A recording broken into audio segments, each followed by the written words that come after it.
Bonjour à toutes et à tous, c'est François-Xavier Boulet Florian Dai. Et Meguin. pour On en parle à Taïwan, cette semaine consacrée à quel sujet? Alors, des sujets très variés comme d'habitude. Je vais vous parler d'un projet de loi en élaboration qui vise à lutter contre un cancer auquel les Taïwanais sont particulièrement sensibles. Mhm. Moi, je vais vous parler d'insectes, mais de beaux insectes, puisqu'on parle de lucioles, puisque à Taïwan, il y a aussi des lucioles en automne et en hiver. D'accord, et Waouh. moi je terminerai avec des vestiges qui viennent d'être découverts sur un chantier de construction. Du coup, le chantier ne continue pas pour l'instant, le temps de voir la valeur de ces vestiges. Donc, je ne vais pas commencer parce que c'est pas un sujet de joie, en fait, pour un dimanche. On Donc, va je commencer peux- par les jolies bébêtes alors. C'est ça. Et en fait, c'était des lucioles dont je ne connaissais pas l'existence jusqu'à assez récemment. Le mois dernier, quand j'étais allée en balade un soir dans le centre de l'île, en fait, près de la ville de Pouli, entre Pouli et le lac du Soleil et de la Lune. Mhm. Donc, c'est en hauteur quand même. Donc c'est en hauteur, c'est ça, c'est en montagne, mais pas tellement en altitude non plus. Enfin, Non. c'est pas de la haute montagne, 700 à peu près, je crois. peut-être, ouais. Mm. Et donc à ce moment-là, j'ai eu la surprise de voir des lucioles dans la montagne. Et D'accord. c'était mi-novembre. Donc j'étais très surprise. Et en fait, on revenait d'avoir exploré avec une amie un chemin qui menait près d'une rivière où on s'était baigné. Et sur le chemin du retour, c'était juste au moment du coucher du soleil qu'on a vu les lucioles. Et c'était sur une route qui redescendait vers le village, mais qui n'était pas éclairée et il faisait déjà un petit peu noir. Ou plutôt la route était éclairée par les lucioles. Ah oui, alors elles font pas non plus une lumière de... Enfin, mais du C'est coup, pas c'est des pour ça qu'on a pu les extraterrestres. voir, quoi. Et parce que la nuit tombe très très vite en montagne, surtout. Et les lucioles sont assez communes à Taïwan, mais c'est surtout plutôt fin avril ou début mai qu'on les voit. Et là, c'était vraiment la première fois que j'en voyais à cette période de l'année. Oui. Et donc, je me suis renseignée un petit peu plus et voici ce que j'ai appris. D'abord que Taïwan possède une très très grande variété et diversité de lucioles, avec plus de 75 des 2200 espèces de lucioles recensées dans le monde. Mhm. Et cependant, la population des lucioles est menacée par la destruction de son habitat, des pesticides et la pollution de l'eau, de l'air et aussi lumineuse. Donc c'est un bon signe d'avoir des lucioles dans son jardin parce que les larves de lucioles se nourrissent d'insectes, mais aussi d'escargots et de limaces qu'elles paralysent avec des neurotoxines injectées par leur mandibule avant de Ouais. les manger. Donc c'est assez D'accord. surprenant en fait. Bah Enfin, ouais, c'est- tu vois une c'est- petite luciole s'attaquer à une grosse limace par exemple. Ouais, c'est ouais, étonnant. c'est ça. Ça les paralyse et puis ça les mange. Donc, en général, lorsqu'il y a des lucioles, c'est une preuve, c'est un signe de la qualité de l'eau, en fait, aussi. De l'eau, Mm. de l'air et puis donc c'est bon signe puisque ça aide à éliminer certains nuisibles pour les jardiniers. Ensuite, c'est ça, certaines espèces se développent dans l'eau, mais la plupart sont terrestres et elles vivent à proximité des points d'eau, dans les prairies ou les forêts. Elles sont très sensibles à la fois au bruit et à la lumière et donc leur habitat a beaucoup réduit. Mais des efforts sont aussi faits pour les protéger. Par exemple, à Taïwan, il y a le parc de Da'an à Taipei qui a accueilli des lucioles qui ont été réintroduites avec succès. Donc les meilleures Je heures... crois que les gens qui ont œuvré pour que cet insecte vive de nouveau dans le parc en plein centre de Taipei, ils ont même réussi à obtenir le fait que les lampadaires s'éteignent Ouais, pendant C'est un ça certain doit être temps, en fait. important. Oui. ouais, c'est ça, parce que ça les gêne vraiment. Mm. Donc les meilleures heures pour observer les lucioles, c'est entre 18 et 20 heures à Taïwan. Donc c'est juste au moment du crépuscule. Et on peut aussi les voir avant le lever du soleil. Donc le soleil se levant très tôt, je les ai jamais observés à ce moment-là. C'est pas une heure à laquelle je suis d'habitude. Moi non plus, Plus rare. figure-toi, en fait. Je crois que j'ai jamais vu de lucioles au crépuscule, en Mm. fait. Au À l'aube. crépuscule, C'est mais plus, peut-être pas à l'aube. C'est plus à l'aube, oui. L'inverse. Pardon, l'inverse, voilà. Plus le soir que C'est le ça. jour. C'est plus simple comme ça. Oui. Alors, est-ce que vous savez pourquoi les lucioles font-elles de la lumière ? Ah, parce qu'ils sont à la recherche d'un partenaire. Mm. Exactement. Donc parfois, selon les espèces, ça peut être les mâles ou bien les femelles qui brillent plus pour signaler leur présence à l'autre. Et en fait, il peut y avoir des différences de couleur. La lumière peut être plutôt jaune, plutôt verte ou plutôt rouge. Et la durée et le rythme de clignotant varient aussi. Et certaines espèces clignotent toutes en même temps, ce qui permet de retrouver les partenaires de la même espèce aussi. D'accord. Donc on les voit parfois toutes à s'allumer et puis toutes à s'éteindre en C'est ça en même temps. Donc les adultes émettent de la lumière, mais ce ne sont pas les seuls. Les larves de lucioles sont aussi bioluminescentes. Et donc c'est ce qu'on appelle les vers luisants. Et donc je me suis aussi demandé comment est-ce qu'elles font pour briller, d'où vient cette lumière. Est-ce que vous savez? Non. C'est une bonne question. Je dirais que dans l'humanité que nous sommes, ça viendrait de notre intellect. Pour les lucioles, je ne sais pas. Eh bien, elles sont intelligentes de leur ventre, puisque c'est dans l'abdomen que ça, je savais, oui. Qu'il y a une réaction chimique en fait qui se produit parce qu'elles ont certaines cellules lumineuses, donc les photocytes, dans lesquelles se passe une réaction chimique entre une enzyme qui s'appelle la luciférine et un substrat, la luciférase, lorsque c'est en présence d'oxygène. Donc les lucioles n'ont pas de poumons, mais elles utilisent des trachéoles pour transporter l'oxygène vers l'intérieur de leur corps. Oui. Et après, il y a d'autres substances qui sont aussi nécessaires, du magnésium et d'autres. Elles peuvent aussi éteindre ce signal lumineux en émettant du monoxyde d'azote. Donc c'est assez intéressant au niveau chimique. Mais comme c'est pas mon domaine, eh bien, je vais continuer en vous parlant des différentes étapes de la vie des lucioles, puisque elles passent par 4 stades. Donc d'abord, c'est un œuf, ensuite elles deviennent des larves, puis des pupes, et avant d'atteindre le stade adulte. Donc c'est un cycle de vie qui peut durer de quelques mois à 3 ans, selon l'espèce et le climat. Mais elles sont lumineuses à quelle période? Surtout au stade adulte et parfois au stade larvaire, donc les vers luisants. D'accord. Et la grande majorité de la vie des lucioles se passe généralement au stade larvaire.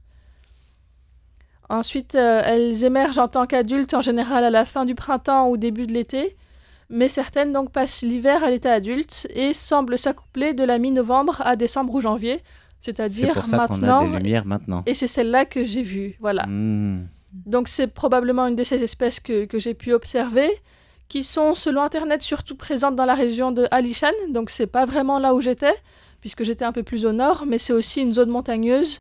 Donc on voit que Internet n'est pas suffisant pour dire où est-ce qu'il y a des lucioles. Il faut aller se balader soi-même pour les voir. Voilà. On a besoin d'un géopositionnement pour localiser tous les lucioles. En fait. Il existe des associations où on peut, avec photo à l'appui, indiquer quel genre d'animal ou quel genre d'espèce on a vu à quel endroit. Et ça peut aider justement à documenter cela. Ouais. Donc on invite Floriane à le faire. Pour les lucioles d'automne. Tu peux commencer avec des espèces un peu plus grandes en taille, c'est plus facile, comme des oiseaux carrés. Oui. Mais les lucioles, ça fait un peu plus difficile en fait. Moi j'ai commencé avec des Français et je me suis arrêté à Taipei. C'était pas très très loin, tu vois. Mais des Français égarés jusqu'à Taïwan ou des Français égarés à Taipei? J'aurais pas demandé si c'était égaré, mais je les ai égarés moi à Taipei. D'accord. Voilà, donc pour les lucioles qui n'ont pas en fait de saison, enfin si, mais plusieurs quoi. C'est ça, selon les espèces, il y a plusieurs saisons auxquelles on peut observer les lucioles. Et de mon côté, je pensais vous parler d'un projet de loi que le gouvernement prépare, qui n'est pas encore publié officiellement, mais qui le sera avant la fin du mois, en fait, parce que c'était prévu pour la fin de l'année. Ça veut dire quasiment la fin de la session parlementaire. Voilà. Et en fait, commençons par une question. Vous savez, la première culture agricole à Taïwan, savez-vous c'est quelle culture? En termes de superficie, pardon. En superficie, moi j'aurais dit le riz, mais je ne suis pas certain. Ouais, tu as raison, mais ce n'est pas le riz qui m'intéresse. C'est la deuxième culture. Est-ce que ce sont les noix de bétel? En plus, en montagne, il y en a beaucoup. Tout à fait. C'était les noix de bétel. Les noix de bétel, on les cultive sur entre 35 et 40 000 hectares chaque année à Taïwan. Et si je m'intéresse à ce sujet aujourd'hui, c'est parce que le 3 décembre, donc cette semaine, c'était la journée de prévention contre les noix d'arec. Je crois qu'on dit les noix d'arec, même si la plupart du temps on est habitué à parler de noix de bétel. Voilà, noix d'arec. Grâce aux mademoiselles qui vendent des noix de bétel. Tout de suite, on voit mieux. On voit mieux parce que c'est déjà beaucoup traité dans les cinémas, dans les photographies, lorsqu'on présente Taïwan, en fait. Et en fait, ce qui m'intéresse aujourd'hui, c'est parce que ça pose problème à Taïwan. Parce que à Taïwan, le 4e cause de mort de cancer, en fait, chez les hommes, c'est le cancer de la bouche. Alors moi, je croyais que tu allais nous parler de tout à fait autre chose, genre l'environnement, parce que les araignées ont des racines très peu profondes. Tout à fait. Et du coup, on essaye d'éviter la culture des... terrain. C'est ça, ouais. Facile. Ouais. Enfin, c'est un problème parce que l'attitude de Taïwan, du gouvernement taïwanais, parce que ça représente comme une ressource économique pour de nombreuses personnes, ça représente des votes aux élections, aussi. Ce qui fait que depuis des décennies et des décennies, en sachant que la noix de bétel et la consommation des noix d'arec posent des problèmes, surtout ça cause des morts, ça provoque des morts, l'attitude du gouvernement, ça a toujours été ne pas gérer, ne pas encourager, ne pas assister les agriculteurs. Ceci dans rien faire, quoi. On fait rien, cela veut dire, en d'autres termes, l'utilisation des pesticides, l'utilisation de tout type de produits dans la culture, dans la plantation de la noix, en fait. Et pas que dans la plantation, parce que c'est aussi après pour traiter le fruit. Voilà, ça c'est une partie. D'accord. Et par la suite, pour préparer la noix de bétel pour la consommation, les Taïwanais ajoutent des additifs, en fait, comme de la chaux, de différentes couleurs, en fait. Et la noix elle-même, elle est aussi cancérigène. D'accord. Dans ce sens, il y a quelque chose, ajoutés, en fait. Il y a quelque chose de alcalin dans la noix qui est défavorable pour la santé. En tout cas, c'est pour ça, dans le monde, il y a environ 650 000 personnes qui sont atteints de cancer de la bouche, pas la bouche de cancer, chaque année. Cela veut dire que dans le monde, il y a environ 9 personnes sur 100 000 qui sont atteints du cancer de la bouche chaque année. Des nouveaux cas, en fait. Oui. Mais à Taïwan, c'est 32 sur 100 000. C'est beaucoup plus élevé. C'est beaucoup plus élevé. Et c'est 10 fois plus chez les hommes que chez les femmes à Taïwan. Et du coup, est-ce qu'il y a une corrélation entre la consommation des noix de bétel et l'occurrence du cancer de la bouche? En fait, parmi les patients atteints du cancer de la bouche, 90% ont l'habitude de consommer les noix de bétel. Et la situation s'empire si ces personnes qui consomment les noix de bétel sont fumeurs et boivent de l'alcool en même temps. Et tout cela accumulé, le risque d'atteindre le cancer est 123 plus élevé que les gens qui n'ont aucune habitude dans ce sens. Donc il y a quand même une corrélation, même si c'est peut-être pas directement, enfin, j'allais pas dire c'est pas directement prouvé, mais il y a quand même plusieurs facteurs ensemble, quoi. Oui, voilà. En fait, en 2016, à Taïwan, il y a 2900 personnes qui étaient mortes en raison du cancer de la bouche. Et ce nombre a augmenté à 3600 personnes en 2023. Et en même temps, la dépense de l'assurance santé publique a doublé aussi pour le soin de ces personnes atteintes du cancer. Et c'est pour ça, dans ce sens, que depuis des années, le gouvernement essaye de mettre en place une loi de prévention contre la consommation de noix de bétel. En fait, je suis d'ailleurs étonnée que jusqu'à présent, une loi spécifique à la consommation de noix de bétel n'existe pas. En tout cas, l'objectif, c'est, comme le tabac, en fait, interdire la consommation de noix de bétel dans les zones, par exemple, où il y a les enfants, près des écoles, où il y a le grand public, pour éviter que ça porte une influence, en fait, aux plus jeunes. Et normalement, ça ne devrait pas interdire la culture de noix de bétel pour ne pas gêner le secteur, mais on ne sait pas encore. Voilà. Peut-être que ça interdirait aussi la consommation aux enfants ou aux jeunes en dessous d'un certain âge. Pour ne pas acheter, voilà, comme le tabac, on fait dire. Les femmes enceintes ou les jeunes ne peuvent pas acheter des noix de bétel. Mais bon. Parce que la loi, si elle veut limiter, par exemple, ces magasins qui vendent des noix de bétel, en dehors des zones scolaires, etc., je ne suis pas sûr qu'il y ait quand même beaucoup de vendeurs de noix de bétel à côté des écoles, quoi. Pas forcément à côté des écoles. Mais il faudrait voir comment c'est défini par la loi pour les limiter, quoi. Parce que je doute le nombre important d'enfants taïwanais, enfin de Taïwanais qui ont grandi en achetant des noix de bétel pour leurs parents, par exemple. Ça, les parents envoient leurs enfants pour acheter en pensant que de toute façon, c'est pas nuisif en fait. Donc ça, c'est une pratique qui existe au sein de la société taïwanaise. Plus on va loin des villes, plus ça existe.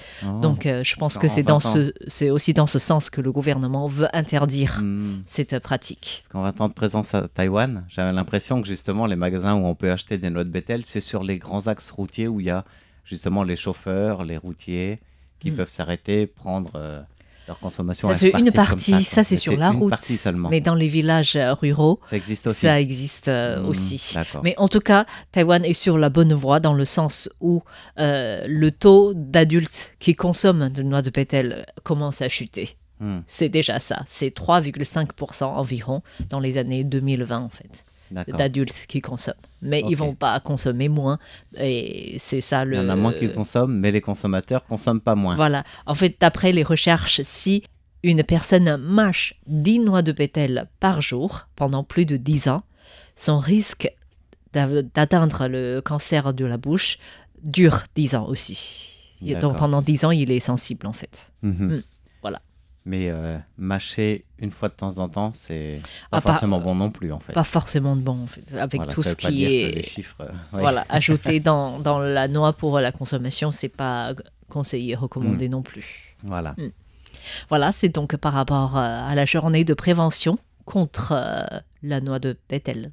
Oui, en tout cas contre le cancer de la bouche lié à la consommation de noix de bétel. Oui. Voilà. Enfin, on va parler de quelque chose un peu plus beau. Et oui. Alors, enfin, beau, je ne sais pas, parce qu'il faut le rendre beau pour que ce soit beau.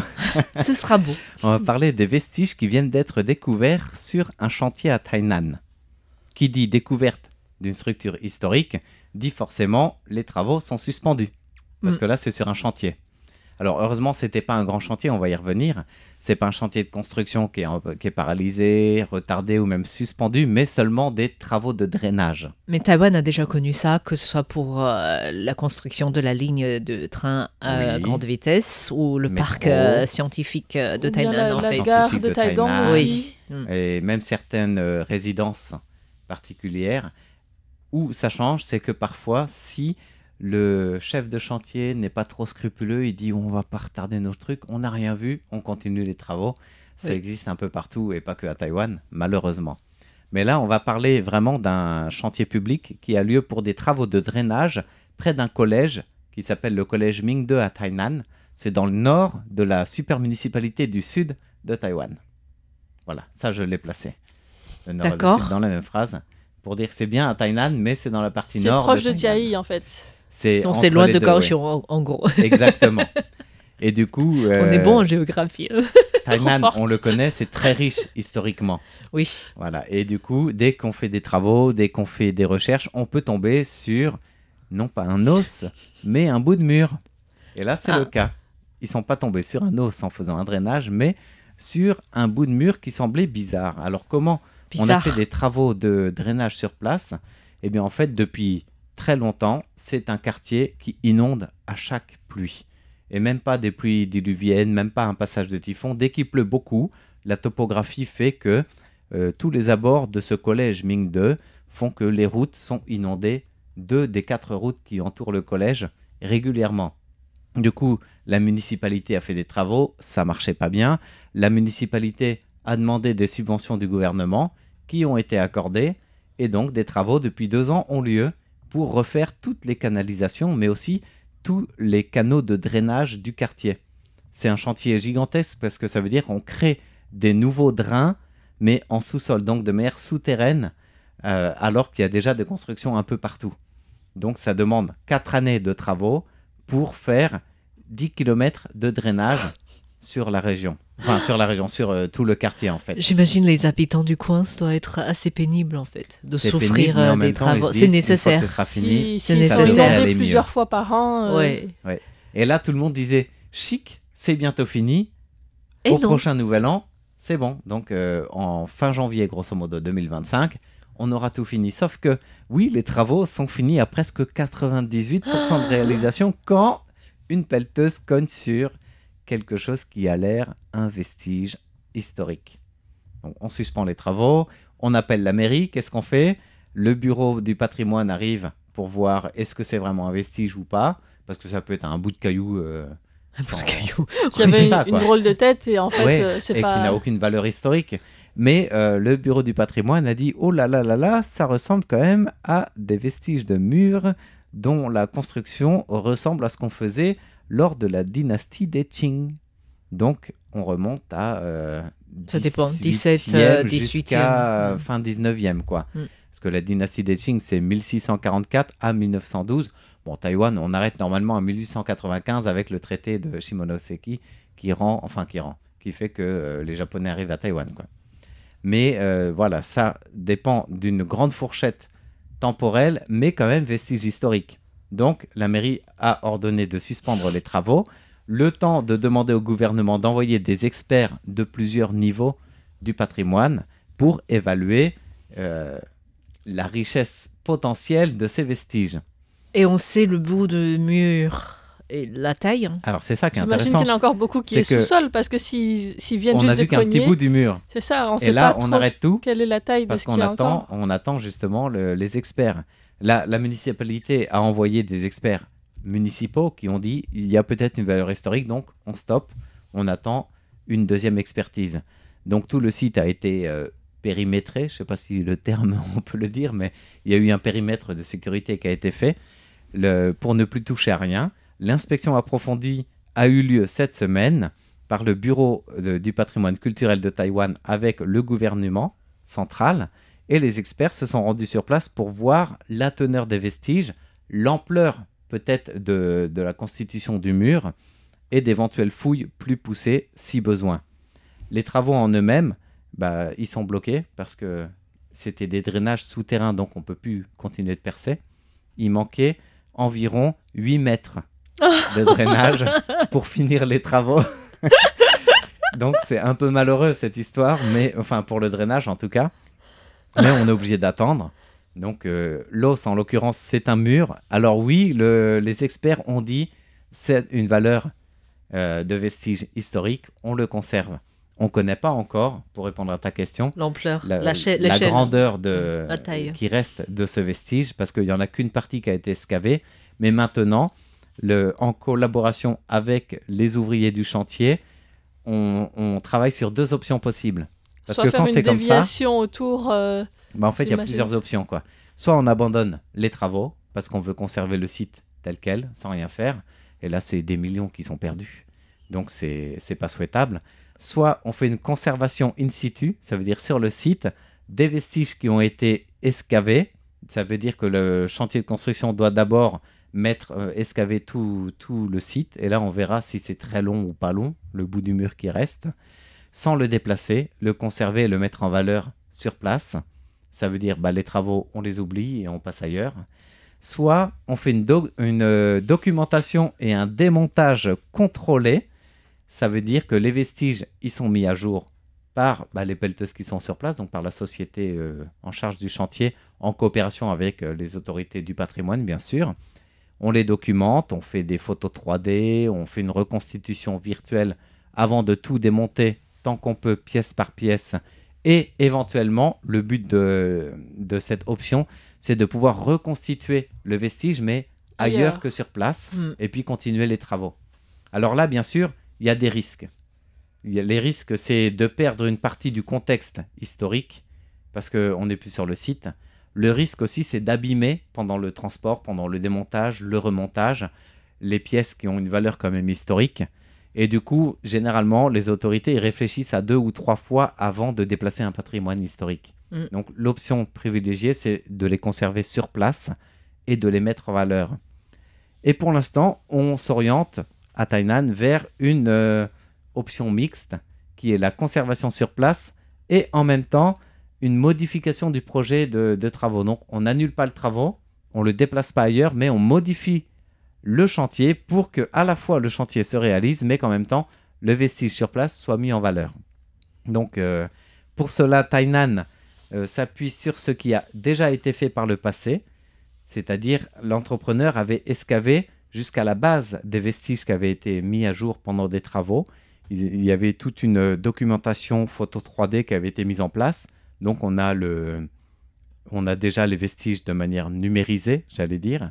Et puis après, il y a eu tout un processus de mise en place de conservation de sites, c'est-à-dire qu'il y a eu tout un plancher qui a été fait en verre protégé où les visiteurs peuvent marcher pour voir le site qui a été excavé sous leurs pieds en fait. Là, le problème qu'on a, c'est que c'est du drainage, donc les gens ne vont pas aller sur place pour voir des drainages.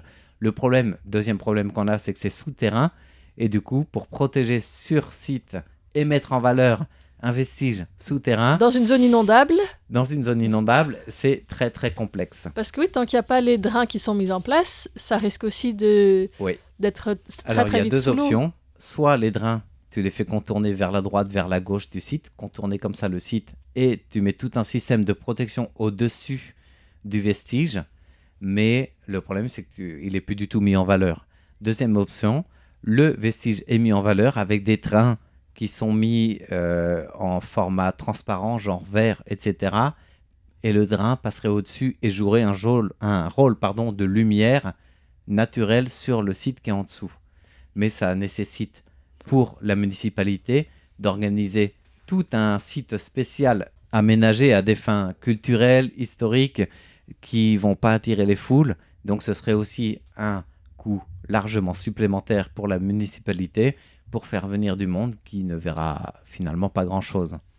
Donc c'est un peu compliqué pour l'instant de savoir quelle est l'option choisie par la municipalité, sachant que les experts ont encore 1 mois pour rendre leur verdict sur les prélèvements qui ont été faits, sur aussi l'inspection sur place qui a eu lieu cette semaine. Mais c'est vrai que pour l'instant, le collège Ming 2 et tous ses abords, s'il pleut, ils vont encore inonder quelques temps parce que les travaux sont suspendus. Ça devrait prendre 3 à 4 semaines de plus que prévu, sachant qu'ils espéraient finir avant les congés lunaires. Parce que qui dit congé lunaire, dit tout le monde se balade, tout le monde prend la route, et que c'est déjà beaucoup de congestion routière depuis le début du chantier sur la zone, quoi. Heureusement, c'est pas une période où il pleut beaucoup à Tainan encore. C'est ça.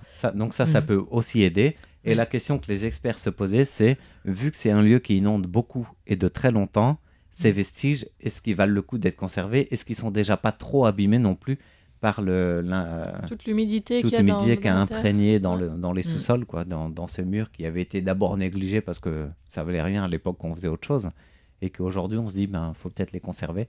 Ouais. Donc la question c'est les conserver, oui, sans doute, mais comment et où, quoi. Donc pour l'instant, la municipalité de Taïwan ne pense pas vouloir les déplacer, mais peut-être imaginer un support de drainage différent pour les 8 derniers mètres de ce chantier qui ne fait que finalement durer, en espérant en effet qu'il ne pleuve pas trop et qu'on puisse s'en sortir à moindre coût, parce que quelle que soit l'option, de toute façon, c'est déjà un surcoût pour la municipalité, pour le chantier sur place, comme pour les riverains. Enfin, après, c'est pris en charge aussi par le gouvernement central, normalement.